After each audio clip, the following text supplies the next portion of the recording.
obviously, another week. Well, we got 4 left or something like that, 5. You know, another season starting to wind down. But excited about where we're at, and a lot of stuff that we got to keep cleaning up. When you've got a young team, when I mean young, I don't mean just by year in school, but young to how we ask them to play. You have to continuously address the little things, because those are the ones that make the biggest difference. But excited to get on the court and practice today. Excited to go at it again, and we need to play real well against a pretty darn good Mississippi State team here on Wednesday. Frank, some of the guys mentioned after or before the Texas Tech game about trying to eliminate those stretches where the ball's not going in and the other team, reels off 7 or 9 points in a row. How difficult is it to try to address that and say you just got to go score a point or got to make a defensive stop? Yeah, I mean, the biggest if someone's recording something up here, something just beeped. I don't know if it was one of these things or someone else's phone. The biggest problem with how I like to coach and I like our team to play is I don't like people standing around offensively. We're not getting open court opportunities right now, which is a little frustrating for me. We're not getting open court attack shots. And I'm trying to put my finger on that. But in half-court offense, our biggest weakness is we end up getting stagnant because we got guys that don't have the ball that start to stand and watch. And the way we play, that doesn't work. And, that's the one thing that when the guys off the ball stand, it allows the defense to stand. And anytime the defense stands and you're playing the teams that we're playing against, defense is going to win. And that's our biggest challenge right now offensively. I think we've cut down the turnovers, even though we had a real bad one. Even though just one, we had a real bad one in that game against Tech. But we're starting to eliminate the real bad turnovers, which gives us a chance. Now we've got to keep getting better offensively so we don't get stagnant. That way we don't end up with difficult offensive possessions. Frank, you praised Justin's poise and his ability to kind of bounce back from things on Saturday. The end of the half, obviously, he fouls that three-point shooter with, I think, 1.6 seconds left. If you could share as much as you could, discussion you had with him, going into the locker room there, and does that kind of describe his maturity a little bit to be able to kind of bounce back from that and kind of give you significant stuff in the second half?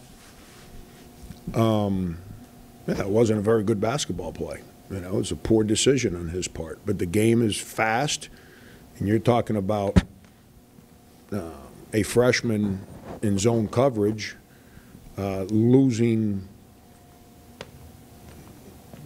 the best player on a team that's in second place in the league that everyone claims is the best basketball conference in America. Like everyone says, like the Big 12, that's what it's all about. They're the best league. I don't know. That's not for me to decide. I'm not into judging in hypothetical situations. But if that's what everyone's opinion is, well, guess what? We played the team that's in second place that beat the team that's in first place by 15 on their own court. That's who we just played. And their best player made a great read, and one of our freshmen just got caught in the moment and made a bad play. And that's the kind of stuff that happens when you got young guys playing against old guys. It's just simple as that. I'm not trying to create excuses or safety nets. I wasn't happy with it. But that's where Justin, that's why he plays so much. That's why, that's one thing that that happened in the game the other night that kind of no one really picks up on, probably other than me, is Justin's fourth foul. We had gone to zone defensively. He's our best zone defender in the middle of that zone. He's he's on it better than anyone else, and we lose him right when we're up 5, right in that 6-minute mark. Now, guess what? We couldn't do coming down the stretch. We couldn't get stops, and him not being in the game was a big, big reason for that. And I probably should have put him in a little earlier than I did. But it's my first go around. Like Sindarius Thornwell, I know I could play him with 4 fouls, and he wasn't fouling out. Maybe I should have tried to figure out if I could have done that with Justin the other day. I tried to buy a couple extra minutes there, and the one thing we couldn't do was get a stop. Our offense wasn't very good, but heck, we couldn't stop them either. And so, it was unfortunate. But Justin, that's what makes him good. That's what allows him to continue to help us become better, even though he's a first-year guy. Colin? Frank, we've talked a lot about Chris, obviously, this season, but how have you seen him embrace maybe going from a guy that was a role player last year with Sindarius and all them to being maybe a go-to guy on this team? I mean, he cares about South Carolina basketball. Some guys care about what basketball brings to them. He cares about South Carolina basketball. It's bigger than himself for him. There's a greater responsibility than his own accomplishments for him. When you do those things, when that's what it's about for you, then you accept coaching, you accept responsibility, you accept the season rather than just a moment or a game. You don't hang your head based on a bad play. You don't hang your head on a bad performance. You live for the success of the team. You live for the joy in other people's faces. That's what he's about. And because of those things, he's continued to grow as a player.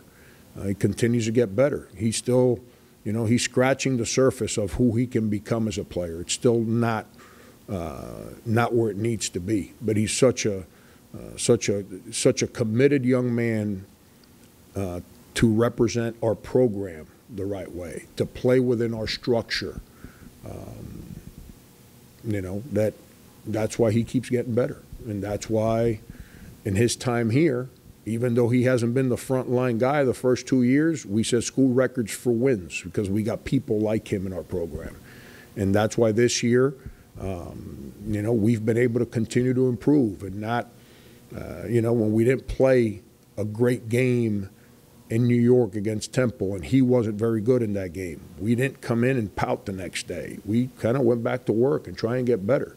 When we let the Clemson game get away from us in the second half, and he didn't play real well in the second half of that game. He didn't pout and go away and cry and the whole deal. When we went through the injury bug and we had no guard play, 0 guard play, in the early part of conference play, he had to do more. He embraced that and he tried his best to do more. Now because we've had some consistency with our team as to how we're going to play, we're getting better as a team. And that's a lot to do with Chris Silva and who he's about and what he's about. Frank, on Saturday, I think your guys shot 19% from 3, which was totally different than the Wednesday before at Florida. So a little bit of inconsistency there. I'm wondering how you kind of address that going forward with your team. If you know, a lot of those shots obviously were late in the game too. But I'm wondering how you address that with your team going forward, if you maybe change some things up there. I think the opponent has a lot to do with that. Florida, I mean, I'm not trying to take a shot at them. We got to play them here in 2 weeks. But I'm going off what Mike White, these are his words, not mine, that he's disappointed that they rank 300-something in the country in three-point field goal percentage defense. Well, I got bad news for you. Texas Tech's the complete opposite. Look at their numbers. And it's just, I think it's more credit to Texas Tech than it is a knock on our guys. Texas Tech's real good. They're a very good defensive team. They've got some hard-playing, athletic guys. They protect the three-point line. They didn't just do it our game. They've done it all year. It's who they are. You know, we got a little stagnant on offense. We stood around a little too much. That's what allowed them to kind of stay with our shooters. We didn't move and cut and screen as well as we needed to. But I'm you know, Tennessee's pretty good defensively too. We made threes against Tennessee.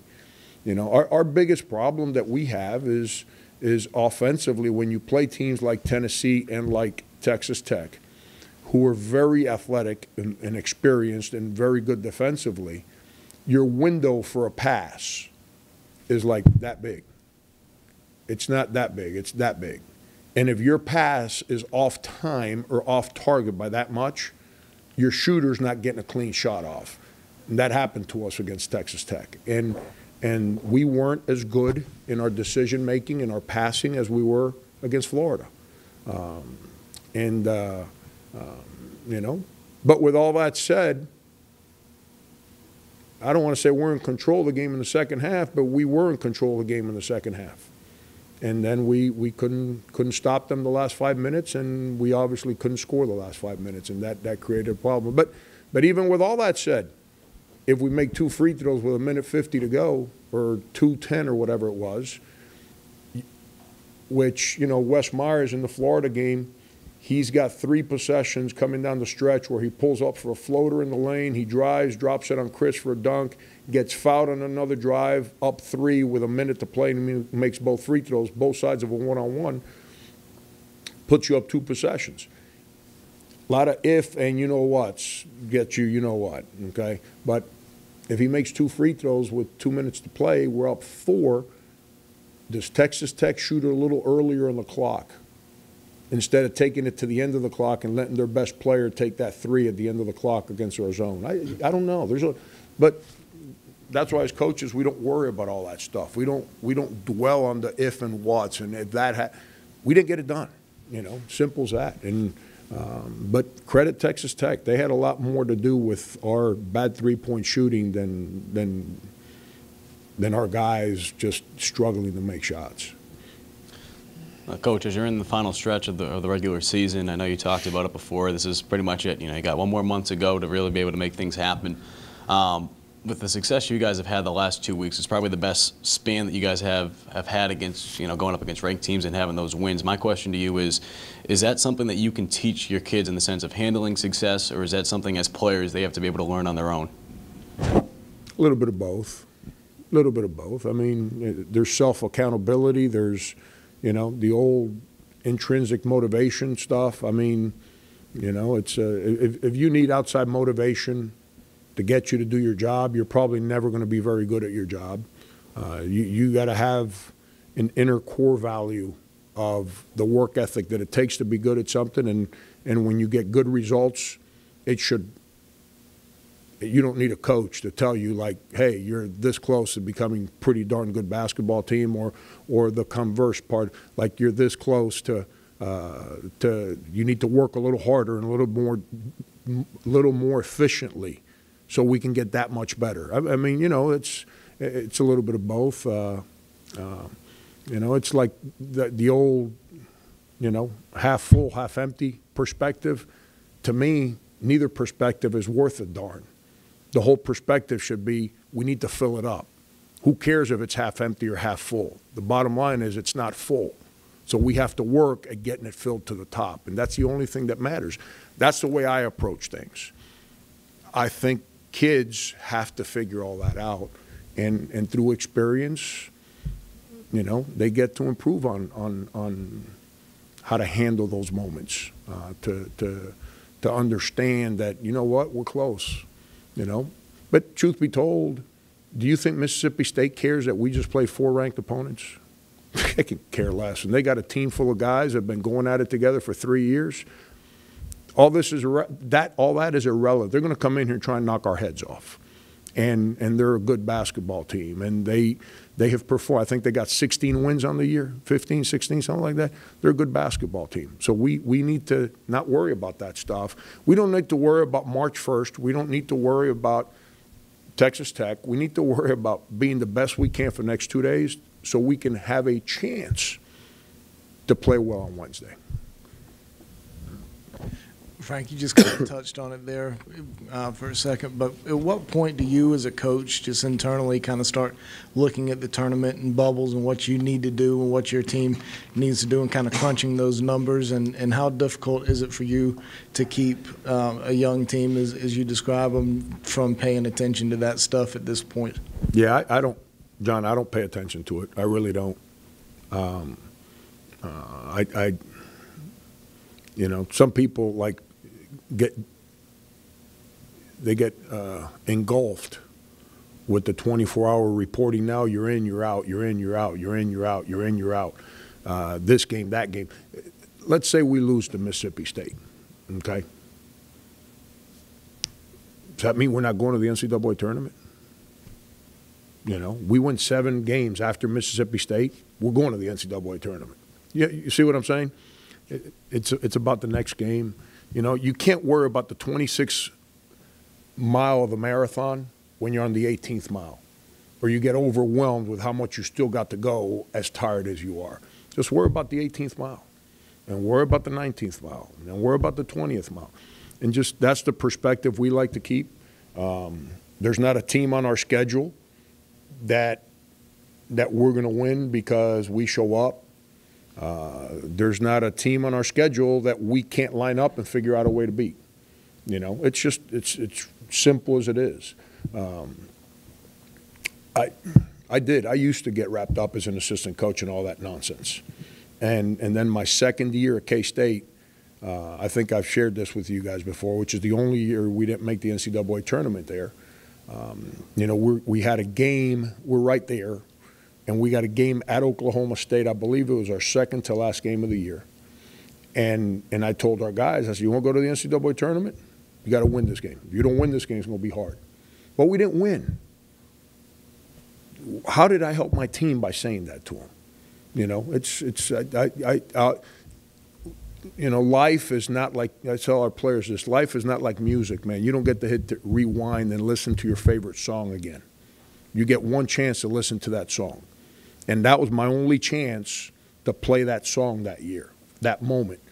And when I played it, if I had the opportunity to hit rewind, I wouldn't have done that. And I've never have since, and I never will moving forward. I'm into the next game. And you know what? Let's say we win 4 in a row now, starting Wednesday. Is that getting us in the NCAA tournament? No, unless we win number 5. The previous 4 are irrelevant. And so it's we just got to stay in the moment.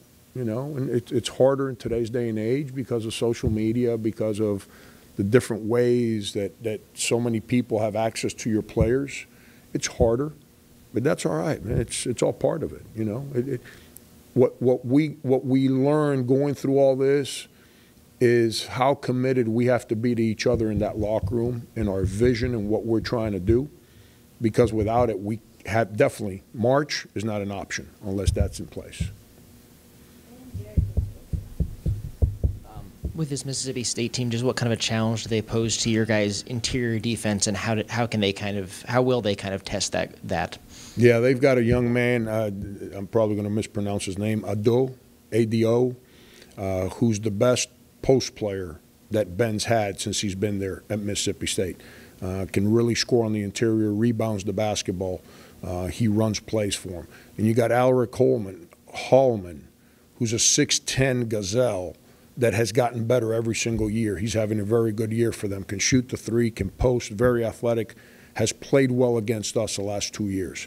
And they still have number 45, Daxler, I want to say is his name, comes off the bench, who played a lot for them last year. And just a big, strong bruiser that plays his role in an unbelievable way to come in there and just knock you around and go after balls in his time on the court. You know, and then they end up playing small sometimes with Q Witherspoon. They'll put him at the 4, and he's a handful. Whether he plays at the 1, the 2, the 3, or the 4, he's a lot like Sindarius. He's a handful. He's a handful to defend. Once again, 3-year guy that's been going at it for 3 years and been a very good player for 3 years. So there's a confidence about the way he plays. But on the inside, those are the guys. And then, you know, then you got the 2 little guards. I say little because they look little next to their players, but they're not small. And Peters and and the younger Witherspoon, and they're coming at you off the dribble. So they're getting in that paint off the dribble. So they've won 16, I think it's 15 or 16, I could be wrong, 15. They've won 15 for a reason now. They're a pretty darn good basketball team. I think going into this past weekend, they were the one school ahead of you in terms of defensive points per game. What do they do defensively? What's Ben Howland's MO in terms of how they've kept people down? Is it pace, or what do you see from them? I want to say they're top. I was meeting with my staff this morning. Stats aren't very relevant to me, but there's some things that when you share them, they're one of the top 10 shot blocking teams in the country, I want to say. They gave me the number earlier today. And we are one of the worst teams in the country at getting their shots blocked. And that's a big part of it, their ability to block shots. Q Witherspoon, just like Sindarius, very, very underrated because he's in that 6'5" range, but an unbelievable competitor with long arms, great instincts. So he blocks shots, and he can really guard. The kid I just talked about, Ado, he's a very good presence for them in there defensively. And then Holloman, he's 3 years in. I mean, when he got in the league as a freshman, he was thin as a rail. And he's adapted to the physicality and the speed, and now he's a problem at the rim. You try to finish at the rim against him. He's long, and he got instincts to block shots. He had them in high school, so I knew it was just a matter of time before he did it in college. And then, they've got, their guard play, Carter, Eli Wright, they're both in that 6'5" range, long, lanky guys with basketball instincts. And then they've got those two tough, hard-nosed guards, man, and Peters and the younger Witherspoon that just hound you on the ball. So they got some ball hawks, and they got some length and athleticism. And then Ben. If you remember when those guys were all freshmen, he was playing a lot of zone, Derek, and he came out like at this time of the year, and he said, "It's my fault. I've always been a man-to-man guy, and I've been playing zone just trying to figure out a way to win, and we're going back to our man." And they went man. It was probably right around now, 2 years ago. And they've been man ever since, and that's always all you got to do is follow Ben's career, and his teams have always been amongst the 10, 15 best defensive teams in the country. And you know what? Those 2 years of commitment and working and patience, now those guys got older, they're experienced, they understand, and now they're one of the better defensive teams in the country because of that. Andrew and John. Frank, obviously Corey warmed up with you guys these past two games. I think that was for the first time. How much closer do you think he is to getting on the floor? We'll see today. He went through the day before Texas Tech, Thursday. He did a couple things, and then on Friday he probably went through, when I mean a couple things, I'm talking about other than shooting balls and non-competitive stuff. Probably went through 40 minutes of competitive basketball, and then we shut him down. We weren't going to play him against Texas Tech, so there's no sense of trying to push it. He's going to try and go here today and see if he can get through a whole practice, and if he can, then we'll see what happens tomorrow and moving forward. But I think it was about 2 weeks ago I told you guys I'd be surprised if it was 7-10 days before he came back. This is week 6, and we've always targeted week 6 as the first possible availability for his hamstring, for the severity of his hamstring pull.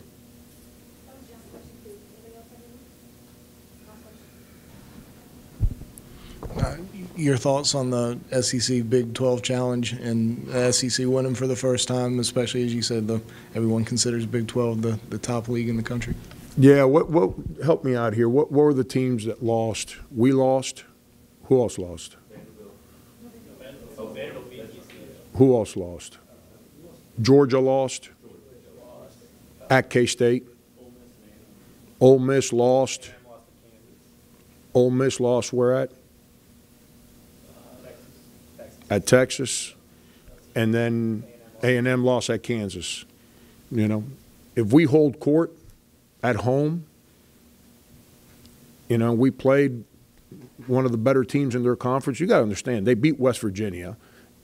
The teams in first, second, and third place in the Big 12 are Kansas, Texas Tech, West Virginia. That's 1, 2, 3. They beat West Virginia, and they beat Kansas at Kansas double digits. I'm just telling you, my years in college basketball, no one's beaten Kansas at Kansas double digits. They rarely lose, let alone double digits. So those are the top 3 teams in the league there. If we would have held serve, we're 7-3 in the games, and the 3 losses are on the road, which is hard to win on the road. That's why Texas Tech's such a good basketball team. They went on the road and they won, and beat a team that was playing pretty good basketball at us. And but it just shows the progress of our league that we, let's kind of, let's say I was a member of the media instead of coaching. And I was one of the people that said that South Carolina was going to be one of the worst teams in the SEC. And if I told you one of the worst teams in the SEC is playing the best team in the Big 12, and that you're in a rock fight and you lose it at the very end, you'd probably say, well, maybe South Carolina's not as bad as we thought they were. Or you'd say maybe the SEC is just as good as the Big 12, and we just didn't kind of see that. But that's our league's real good. I've been trying to tell you guys. It wasn't good my first year. And it's not because the league wasn't good. It's because the bottom 4 or 5 teams, we were no good. Because we were a big part of that. Every year's gotten better. It was real good 2 years ago. It was real good last year, and it's even better this year. And, you know, you got some real good coaches, real good players. We've had most top 100 recruits in this league last year and again this year. And you got coaches like Ben Howland and Rick Barnes and guys like that. Count Final Fours in our league and put it against anyone else in the country. I think you'll be kind of like, wow, I didn't realize that. Just go out and do it. See how many total Final Fours the coaches in our league have, and put that against anyone else in the country. Put coaches' NCAA records in this league against the coaches in any other league in the country, and you're going to sit back and say, wow, I probably never paid that close attention to that. This league's a handful right now. It's a handful, and I'm not surprised that so many of our schools had success against a real good Big 12 league. I came from there, so I know what that league's about. I'm not surprised that our league, you know, I want to say, the year we went to Oklahoma State, we got just throttled by Oklahoma State. Yeah, I want to say we won 3 games in the Big 12 Challenge, you know, as a league. And then last year we tied. This year we kind of turned the corner. So our league's been getting better. It's real good right now. Thanks, John.